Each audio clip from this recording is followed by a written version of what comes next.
Kalau korang selalu sakit kaki bila beriswak ataupun jogging, itu maksudnya kasut yang korang pakai tu tak sesuai tau.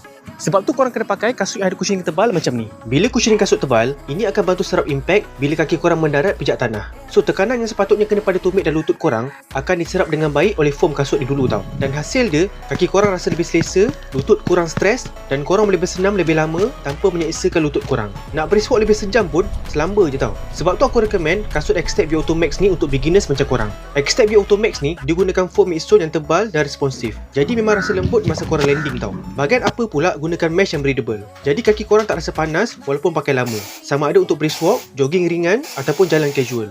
Dan yang paling best kan, berat kasut ni tak sampai 250 gram pun tau. Jadi kaki memang rasa ringan dan tak buatkan korang cepat lenguh. So korang yang baru nak mula brisk walk ataupun jogging, yang selalu sakit tumit ataupun lutut bila berjalan lama sikit kan, kasut X-Tech V Auto Max ni sangat sesuai untuk korang tau. Sekarang ni stok memang terhad gila. Kalau saiz korang ada lagi kat beg kuning bawah ni, baik korang grab sekarang sebelum habis.